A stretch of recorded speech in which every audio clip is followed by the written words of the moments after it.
welcome to the Wibbly Wobbly Timey Wimey podcast. Say that with a bit more energy. I know this is a sad episode, but really, could you sound any less enthused? Hello and welcome. I prefer to think of it as somber and calming. Let's just ease into it today. Hello and welcome to the Wibbly Wobbly Timey Wimey podcast. This is your guided meditation. Close your eyes and confront your father issues. All right. Hello and welcome to the Wibbly Wobbly Timey Wimey podcast. I'm Talia Franks, media critic, fanfic enthusiast, and emotionally compromised time traveler. And I'm Lucia Kelly, expert at applied analysis and a bit of a dull boy. A dull boy? Yeah, it's what Rose calls her dad. It's a reference to a TV character, but it's basically like happy-go-lucky and a bit useless. More to the point, we're here today to talk about Father's Day, episode 8 of series 1 of Doctor Who.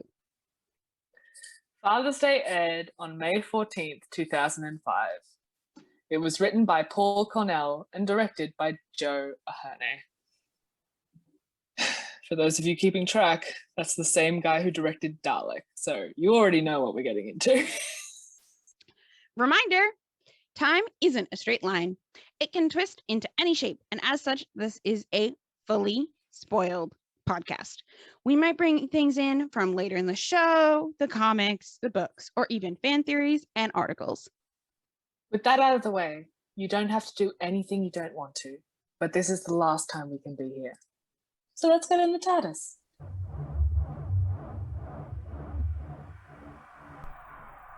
Hey there, this is Lucia from the future. This episode covers some triggering subject matter, so we wanted to put in a content warning for discussions of death, self-sacrifice and suicide, and ableism. Please take care of yourselves. Now let's get back to the show.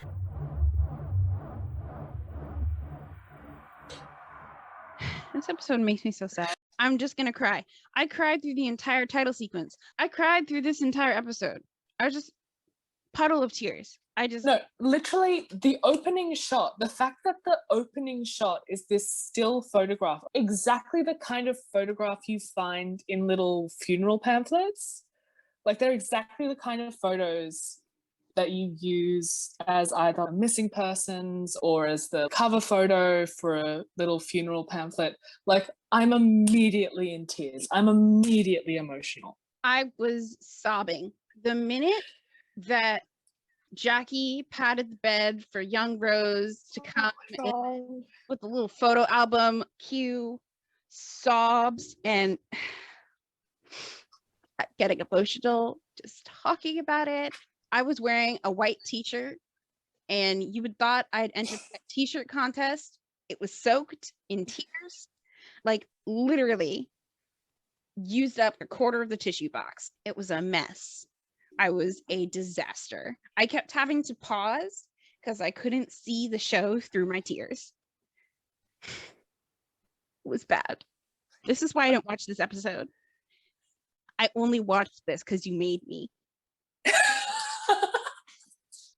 I adore this episode. I do, which makes sense for me. God, I think it's a beautiful episode. I think it does so much work. This is the episode where we find out all about Pete. This is where we get Rose's tragic backstory. We have more context for Jackie. And it just hurts. It hurts all the way through. This episode hurts so much that I almost don't want to talk about it. And I'm going to make you edit this one, just so you know. That's fine. So Rose has this concept. She has this idea. She tells the doctor about her dad. And basically, her dad was the victim of a hit-and-run accident. No one found him. No one saw him. By the time the ambulance got there, he was dead. And what Rose says to the doctor is that she wants to be that person. She wants to make sure that her dad doesn't die alone. And this is Like I said, I think this episode is brilliant. I think it does so much work. It makes no sense that the Doctor would agree to this. The Doctor would not agree to do this because he knows, like, even if everything went right and that's all that Rose did is that she held Peter's hand as he died, so many things could go wrong. It's just way too big a risk. And the Doctor's been with Rose for a while now. He knows what happens when Rose is around people. Like, Rose does have a bleeding heart, and she is impulsive, and she is this force for reckless goodness. There's no way that this wouldn't end in disaster. I am just, what bothers me the most is why it's so bad that Pete is alive. Here's the thing. I think it matters because Rose matters. I think what actually matters is the Doctor is this, like, the Doctor is a point of flux, right? The Doctor is always going in and out of different points in space and time. And Rose being with the Doctor affects everything that happens. But in order for Rose to even meet up with the Doctor, Peter needs to be dead. Because the trajectory of Rose's life that takes her to be living in the projects and working the clothing shop and being Nikki's boyfriend, like all of the stuff that led her life to the point where the Doctor can take her hand and tell her to run. One of the major points in her life that affected everything else was Peter's death. So if Peter doesn't die, Rose's life is completely different. And she isn't where she's meant to be in order to meet the Doctor. So I have to admit, I think a lot of my frustration with Father's Day is not exactly frustration with Father's Day. It's frustration with the fact that what happens in Father's Day is never revisited. And it's like Father's Day is never returned to, because rewatching it again, there's so much good about this episode, and it's hard for me to watch knowing that it's all wasted and it feels like it doesn't matter. It feels like nothing in this episode matters, and that's what makes me upset, is that everything in this episode eventually gets undone later, and it makes me angry. I wouldn't say that at all. I think it matters so much. I think Father's Day gives us... I'm not saying, but I'm saying specifically, this episode makes me so angry for a variety of different reasons. Okay, let me back up. So one of the reasons this episode makes me angry is because Peter, this ordinary man being alive and everything, it creates these monsters, the Reapers, that never show up again, even though all sorts of different points where time is in flux, they never show up again. And the thing that just makes me so furious is how differently Rose Tyler is treated compared to Amy Pond. And it is just not fair, because Amy gets her parents back with no repercussions. She gets her whole family back. She gets her whole life back, and nothing happens. It's all reset. It's all fine. She gets her tiny little dad and her mom, and they're all fine. And she's all good. And no Reapers happen to her. It makes me so upset. And it makes me so angry to think about how Rose touching herself undoes everything, but Amy interacts with other versions of herself, and that doesn't do anything. Yeah. I just hate all of it, and the discontinuity, and how it just ends up not mattering and throws so much of the good stuff about this episode away, like it never happened.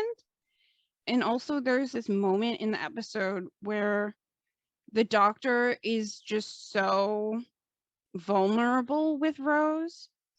It's when he's watching the baby and Rose says, "Can't do anything right, can I?" And then he says, "Since you ask, no. So don't touch the baby." And then she's like, "I'm not stupid." And then he's like, "You could have fooled me." But then all of a sudden, he stops the anger. He stops putting on the front. And then it's almost like he crumples in on himself. And he says, "All right, I'm sorry. I wasn't really going to leave you on your own. But between you and me, I haven't got a plan, no idea, no way out." And like that kind of vulnerability, that kind of breaking down of his walls is something that we never see from the doctor ever again. They're never that vulnerable with another companion. 10 is never that vulnerable with anyone. 10 is all bravado and swagger. This scene, if I were to describe it, this scene feels like grasping onto the branch of a tree. Like when you're touching a tree or touching a piece of wood and you can feel all the subtle imperfections of it. And that's how you know that it's a raw piece of wood and it's bark. And I feel like with every other doctor, when you're talking to them, it's like a polished piece of furniture. If that makes sense. It does. And I really like that metaphor. In this moment feels like you're touching the bark of the tree. Yeah. I definitely think of all the doctors, the ninth is the rawest. The ninth is the one that's closest to the surface. So, for some reason, the doctor agrees. And the only reason I can think that he would agree to this is that's what he wants to do with his own family. This is a gift that he's giving Rose that he can't give himself. That's the only reason I can think of. Because literally everything else screams, don't do this. Which, yeah, so we turn up in 1987. And Rose freezes. Of course she does. This is so much to ask of her. This is so much to ask of herself. She's only 19. And she wants to do this incredible thing. I think watching the early episodes really emphasizes what an unfiltered force for good Rose is, like at her best. And like with all good fatal flaws, her best quality is also her worst quality. Like her need to do good, the fact that she's compelled to do good often leads her into terrible consequences because she doesn't filter herself and she doesn't stop to think. She just does the thing. Big Gryffindor energy. Gryffindor energy. And so she begs the doctor to go back and do it again because she was too late. By the time the ambulance got there, he was dead. They heard sirens. And the doctor agrees, which is where, like, I really don't have time for him. Okay, you agreed to do it once, but she had the chance. No, don't do it. Don't. Bad, very bad. Stop. Like, really, doctor? Does it feel like they're breaking character to make this happen? It kind of does to me. And also, the doctor is so much angrier. Like, the Rose and Doctor dynamic is subtly different in this episode than it is anywhere else. And it's a lot angrier. It's a lot more confrontational in a way that doesn't feel true to either character or their relationship. Yeah. It feels weird. Also, there's this moment where, like, he forces her to say that she's sorry for saving her. Yeah. Which is... Yeah. I hate that. I hate that moment. I hate that so much. But then there are other moments that absolutely feel like the doctor. Yeah, the moment when he's talking to the couple that are getting married. Stuart Hoskins and Sarah Clark. Yeah. He says, "Who said you're not important? I've traveled to all sorts of places, done things you couldn't even imagine, but you too. Street corner, 2 a.m, getting a taxi home. Never had a life like that. Yes, I'll try and save you." Yeah. Which speaks again to this weird dichotomy that we've seen a few times now, where the doctor, like this is the same episode where he calls Rose a stupid ape. He's got a weird complex about humans. He's got such a weird complex about humans. The doctor's the stupid ape. The doctor's the stupid ape for letting this happen. But they go back a second time, and Rose, spur of the moment, big Gryffindor energy. So the doctor says explicitly, you have to wait. Like, I understand it's hard, but you have to wait until the first us moves. Otherwise, you're going to create a paradox. And that's bad. Don't do that. Also, quick sidebar, the editing in this whole sequence, the doubles, doing all of that, brilliant work. Excellent work. It's so smooth. It's so clean. It works so well. But of course, instead of waiting, Rose literally pushes past them and ends up saving her dad. And immediately everything starts going wrong. Like, immediately. I thought one of the most brilliant moments in this episode was the use of music in all these episodes is great, but the doctor is walking towards the TARDIS, and in particular, when he opens the TARDIS and it's just a police box. Yep. I thought that was just a brilliant moment. And like his panic when he opens it and it's just a police box. I laugh every time that scene happens. I'm so sorry. It's so funny to me. No, it's fun. It's a fucking hilarious scene. It's funny, but it's also just so brilliant.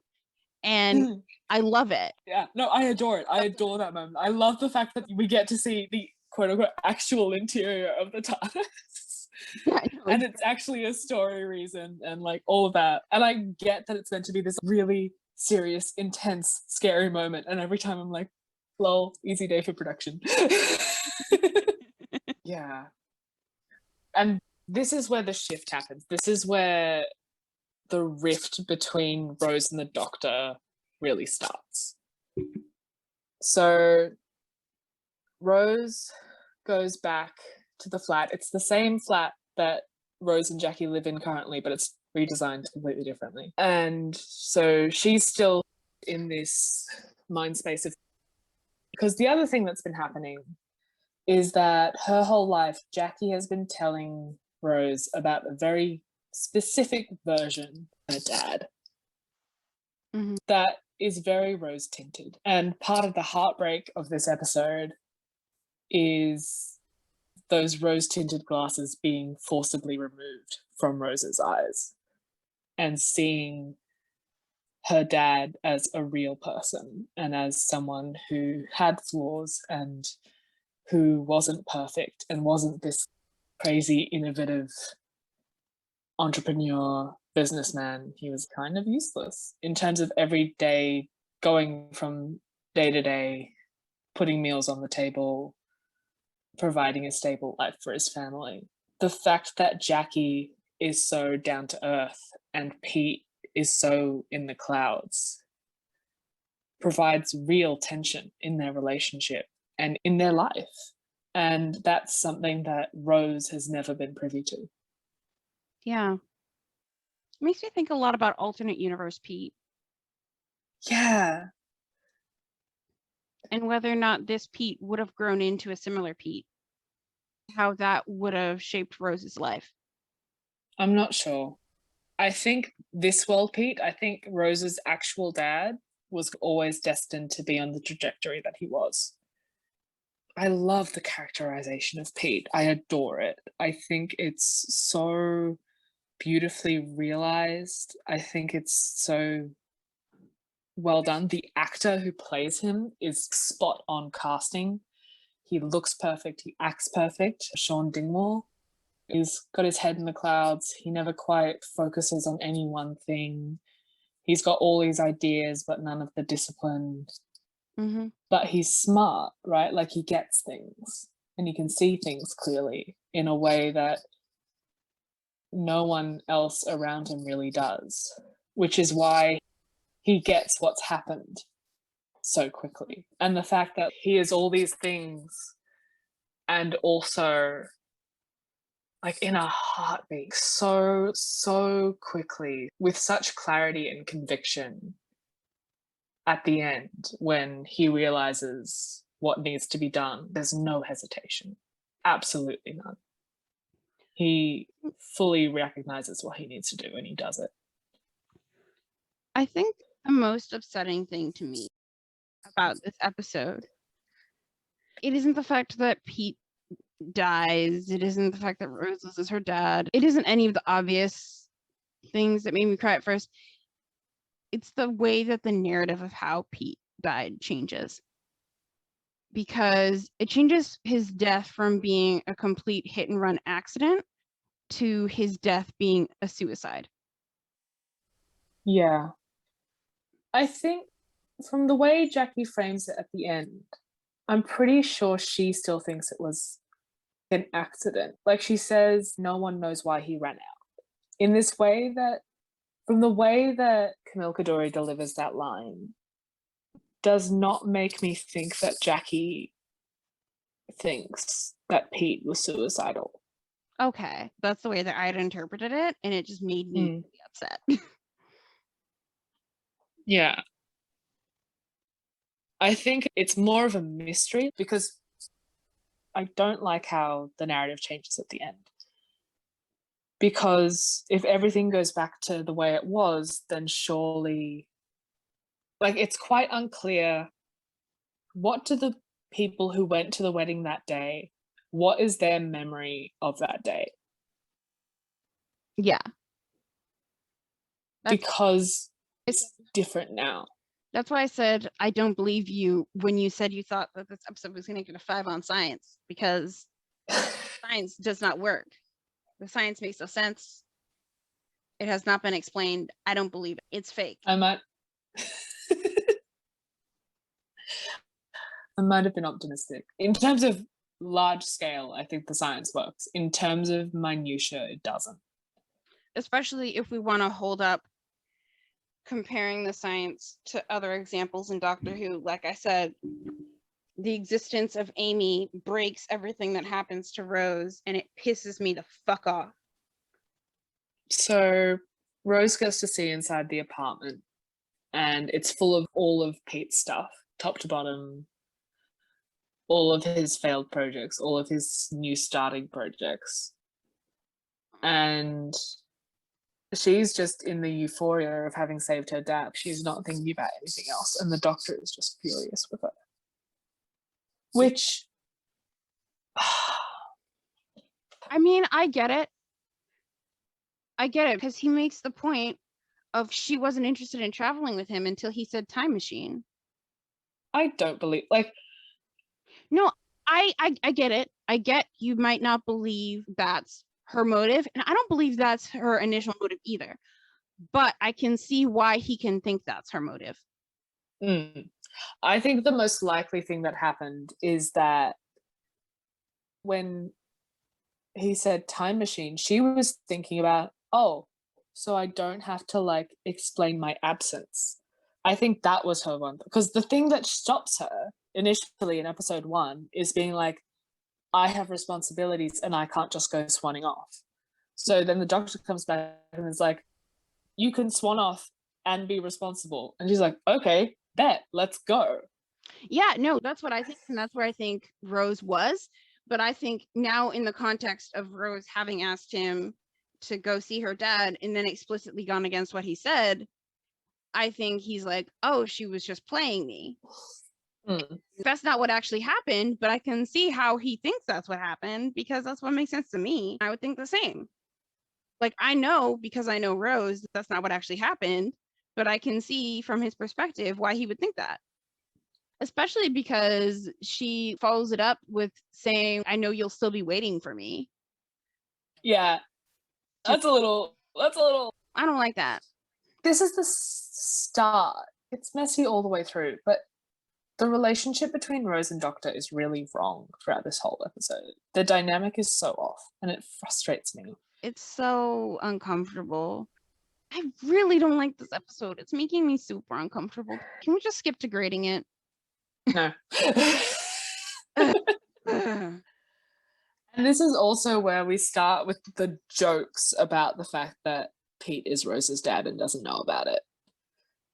So there's the one side of that dynamic, which is Pete starts acting like her dad without, like, that kind of goofy dad side character archetype. He's suddenly acting like that without really knowing why. And then there's also that really awkward, awful scene, which continues to be perpetuated throughout the whole thing because of Jackie, of Pete and Rose being sexual with each other. Which, thank God, Rose shuts down immediately and is like, no, no, no, wrong, wrong, bad. But because later on, when Jackie... The look of disgust on my face. I am very disgusted. This whole thing is disgusting. I am completely disgusted. So we meet Jackie, and basically it turns out that Jackie and Pete do not have a perfect relationship by any means. It's heavily implied but left ambiguous that Pete cheated on Jackie at some point. And then because of that, and because Rose, as a young, attractive blonde who Jackie doesn't know, triggers that whole thing for Jackie, Jackie is really aggressive towards Rose and really looking for an argument with Pete throughout this whole episode until, like, the very end, which is awful. It's so upsetting, and I hate all of it. I just hate all of it. I just don't want any of it. Can we just get to grading? No, This is no, because we've got to talk about it. why you belong on the feelings bench. I have one golden light. I'm pretty sure we see Mickey's mum. Yeah, before she gets murked. It's the best I can do. Also, that's not a golden light because she's a black woman that gets murked. I don't care for it. Yeah. Also, Mickey imprinting on Rose like a mother can. The fuck? Yeah. For why? Why you do this? No, no. No, no, no, no, no. It's again just really doing Mickey such a disservice. Including, there's a moment before when Pete asks if Rose has a boyfriend, to which she responds, I did have. No, you still do. You never broke up with him. You never had that conversation. You still have a boyfriend. Including that you get upset about Trisha Delaney in 3 episodes. So why are you all up here with Adam and, oh, I did have, and then you get all upset? Excuse you? Excuse Mickey deserves better. So much better. But yeah, so we get young Mickey. All of his friends get eaten. His mum gets eaten. He runs to the church. He imprints on Rose. It's a bad day for Mickey. And then everyone sees these crazy winged reptilian monsters that look so, so bad and wrong. And everyone piles into the church because the older something is, the safer it is, apparently. The groom's dad dies and no one's mad about it because he's awful. The vicar dies, which is slightly more upsetting. I hate the groom's dad with a passion. He's so awful. I hate him so much. And the fact that he's talking to the bride's friends and trying to get the bride's friends to get her to stop the marriage as well. I hate all like, it's so awful. Especially because they're both clearly bisexual and I support it so much. No, okay, they both give off. No, okay, tell me that those two did not give off huge bi vibes. Well, they do, absolutely. I spotted that little earring, that little bi bob cut. There's no way that that couple is not high-key bisexual. That is the most bisexual couple I have ever seen on television. Icons. Let them be bi in peace. Let them raise their little family. The fuck? Leave them alone. The doctor yells at Jackie. It's very upsetting. Rose asks the doctor if it's her fault, and Pete overhears this. And this is the first inkling we get that Pete's starting to work everything out. Mm-hmm. We have that sweet moment between the doctor and Stuart and Sarah. And then Pete basically figures out that Rose is his daughter from the future. And they have a really sweet conversation. Like, all of the conversations between Pete and Rose make me cry. The dynamic between them is so tender and so soft and so fragile, right? Like, you're aware the entire time that there's no way that Pete's gonna live. The way the whole episode is set up, I don't think there's a moment where the audience genuinely believes that Pete will get to survive. And it's so heartbreaking to watch Rose try and protect him, not only physically, literally save his life, but the fantasy she builds of their life together and the way that she doesn't want him to know that he died is just... You're gonna make me start crying again. I don't want to cry on a podcast. Can we just skip to the grading? No, we have to go through all of it in excruciating detail, because that is what we have promised the public. So eventually, finally, the doctor and Rose make up, and the doctor tells Rose very explicitly, do not touch the baby. Don't do it. Okay, it's not her fault that Peter puts the baby in her arms. It's not like she was going to drop herself. No, I get that. I feel like that's something that the doctor should have told everyone.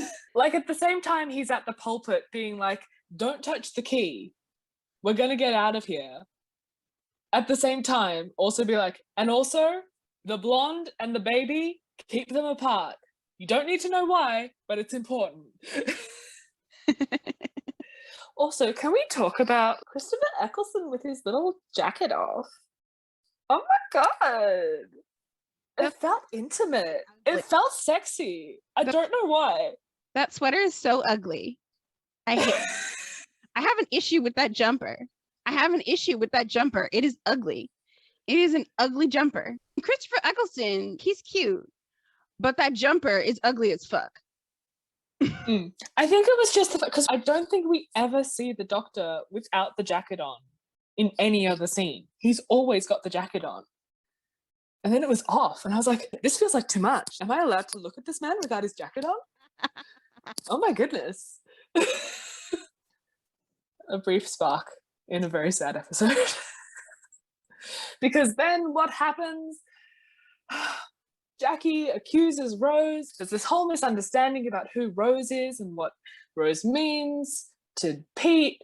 And then Pete puts the infant Rose in Big Rose's hands, and paradox happens and everything breaks.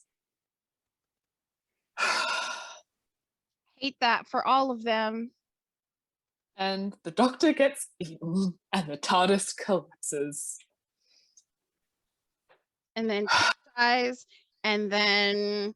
No, because what happens first is that Pete goes to Rose, and I was already crying. I was weeping during that conversation. Because, oh my god, he's so gentle with her, and he's so, like, the way he takes care of her, and you can see underneath all of, like, this idea that Pete is not really built for day-to-day life. He's a dreamer, he's a thinker. And that means that on a day-to-day, he's pretty useless. But at the core of him, the very center of him, is a man who truly, deeply cares. He's the man you want in a crisis. He's built for crisis. He's built for big things. He's not built for everyday. And that it is through Rose saving him on the day he dies that he truly gets to live and to die again. Yeah, but I hate that message. I hate that message so much. I feel like that message is problematic and I hate it and I want to stab it. Please expand. Please tell me all your thoughts. So, one, I hate the idea of people being useless. And I hate the idea of people who are creative or dreamers or thinkers or whatever not being able to focus and not being able to achieve their dreams. I feel like the idea that Pete is distracted, or the idea that Pete was always on that trajectory, or the idea that Pete was never going to be able to accomplish anything is ridiculous. It's messed up. It's ableist. And I hate it. I hate it so much. It stresses me out. And the idea that the only thing he was good for is dying just bothers me so much. No, I don't think that sacrificing oneself is a worthy goal. I don't think that it's a good thing. I don't think that it's ever a good thing. I think that sacrifice, however noble, is always a waste. And I think that the idea that any one person is useless, the idea that he was never going to be able to achieve his dreams anyway, it's just sad and disappointing and leaves me with so many yucky feelings in general. It's just so upsetting. The idea that he thinks he would be such a terrible father that the best thing he can do for them is die reeks of problematic suicidal ideation to me, and it's horrible. Yeah, I think the episode does have a few of those messages. But I also think, I don't know, I think it's clear that when I say Pete is useless, Pete can't do anything, Pete can't provide for his family, that's what I'm talking about, is how other characters view him and how the narrative frames him. I think what the episode does is prove that he is in fact capable and that he does have capacity and he does have... Does it? Because the episode seems to just say that all he's good for is dying. No, I think what the episode does is show the power of self-conviction. Because what we see throughout the whole episode is that Pete is receiving messages from all sides that he's not worth it, right? Particularly from Jackie, which in Jackie's case, that comes from a place of fear, that Jackie is terrified that they've brought a baby into the world and won't be able to provide for her, and that her life will be unstable. And so all of these problems that were always under the surface, like even as early, we see their marriage, we see their wedding vows, and Pete gets Jackie's name wrong. So from the very beginning, they've got these issues where Pete never quite commits to things. Yeah, but so I guess the biggest reason that I struggle with this characterization of Pete is because I read Pete as being neurodivergent, and so all these criticisms of Pete feel to me as really ableist, and everything that's being said about him feels like it's being seen through a very neurotypical and judgmental lens that feels unfair to him. And so that's really adding to a lot of my distress about his characterization and the way that other characters treat him. Yeah, I see that. And I do think that it's really unfortunate that the episode is set up so that Pete's death is inevitable. We establish, regardless of why, Pete's death is a fixed point in time. It does have to happen. So there is no way out of it. And so, from my perspective, I see it as, within the context of the story, I find it an empowering moment when Pete's lived his whole life up to this point without a tether, like he's tetherless.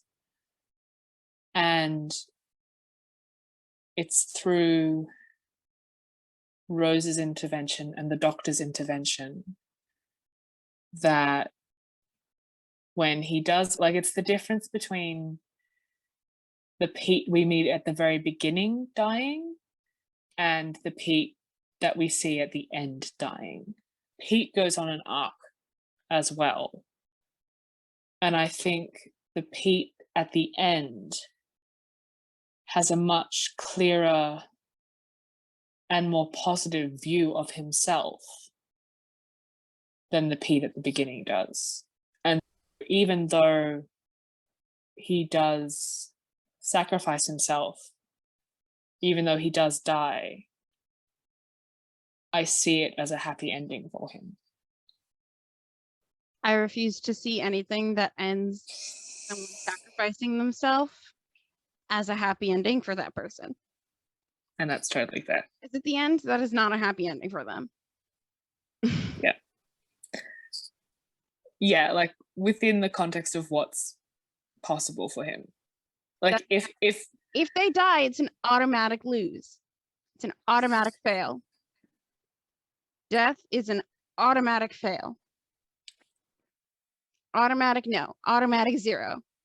That is a hard line for me. Unless it's in a universe with an established afterworld, which this is not one of those, unless there is a substantial established point, unless the story continues, Alt Pete does not count. No. I was going to bring up the library. The ending scene of the library, there's a heaven scene with River and all of her archaeology buddies. That doesn't count. Okay. They're trapped in a computer with the same 5 people for the rest of eternity. That sounds like hell rather than heaven. I'm just saying. I would rather die than be trapped with the same 5 people. Well, you have the whole world. You don't have to stay with them. No. Hell no. All right. Actually, River wasn't contained to the library, so never mind. River could leave the library, so I take it back. Because River could travel around the universe. But River Song is a whole other problem. River Song is a whole other problem, which you don't want to talk about Father's Day. I don't want to talk about River Song. River Song makes me so angry. But we're going to have to. Let's finish Father's Day. Okay, we're nearly done. Pete walks out. He gets hit by the car. And Rose gets to hold his hand as he dies. And we find out at the end that Rose has changed the history a little bit. So the story that Jackie says at the very beginning about how Pete dies is different to the story we get at the end. So does Rose have double memories now? I'm not sure. I think she does. I think it's an Eye of the Storm situation where if you're the one at the center, you remember both. And that's what happened to Amy. Yeah. Okay. So Talia, what was your least favorite and favorite moment of Father's Day? I want to get this done with as soon as possible. So I'll say my least favorite was probably the doctor saying that he picked another stupid ape to travel with. My favorite is when he was talking to Stuart and Sarah and said that of course he would save them.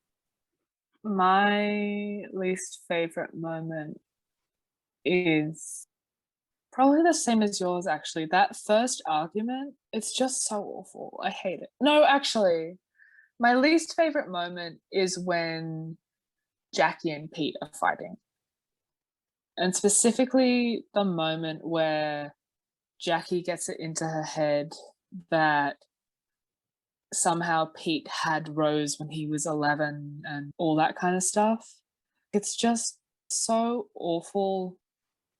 That whole dynamic is so awful. And I get that somehow they needed to get Rose and baby Rose to touch. I don't feel like making Jackie and Pete's relationship that dysfunctional was the way to do it. And it's also a real disservice to Jackie, which I always hate. And also I feel like it is so hurtful to Jackie to make her think that Pete named their daughter after a daughter he already had. Yeah. My favorite moment is the final conversation between Pete and Rose. I know it's very sad. It's still my favorite moment. You're benched. Just go. It's where you belong. Sleep on there now. It's your home. I will. I'll make it my throne. Demand things from on high. I think Pete was the hero, and I think Rose was the Adam. Yeah. Yeah. Or If is the Doctor the Adam? I don't. Because honestly, like all this happens because the Doctor doesn't. Can we say that the Rose Doctor dynamic is the Adam? Yeah. Like it's not them individually, it's them together. Do you know what? Do you know what this episode dynamic reminded me of, actually? What? It reminded me of 10 Rose. Ah, you're right. It reminded me of when 10 and Rose are in an argument with each other and they're not working together properly. You're right. Can we please move on now? I want to be done. Fine, we can grade it. I think the production is great. I love the way that this whole episode is directed. I think it's beautiful. There are certain shots, particularly of... Okay, let's give it a 5 and move on. Writing. I'm just kidding. What are the certain shots? There are certain shots in particular of people's eyes. The way that Joe Ahine shoots only certain aspects of people and uses close-up is really affecting. Little baby, little blue eyes. The reaction shots with the baby are also some of my favorite moments. There are moments when all the adults are yelling at each other and then we just cut to the baby being like, I didn't ask to be here. This is uncomfortable for me, the baby. I want to give the writing a 3 because some of it's so good, but the 9 Rose dynamic is so bad. Can you give it a 4? Ugh. Thank you. Acting deserves a 5. Acting 5. 5. I give the science a 2. No. Okay, so let's actually look at the science. So I think the paradox stuff, all of the big picture science stuff, I think all works really well. I also like the idea that as time gets more and more corrupted, more things go wrong, like the whole Graham Bell phone call happening. And let's give it a 4. If it'll shut you up, we can give it a 4. Rewatchability deserves a 0. No. Fine. You probably want to give it a 5. No, I wouldn't give it a 5 because it is really hard to watch. I do think it's worth watching though. Okay, fine. Meet in the middle. Fine. We'll give it a 2 for rewatchability. Fastest grading we ever did.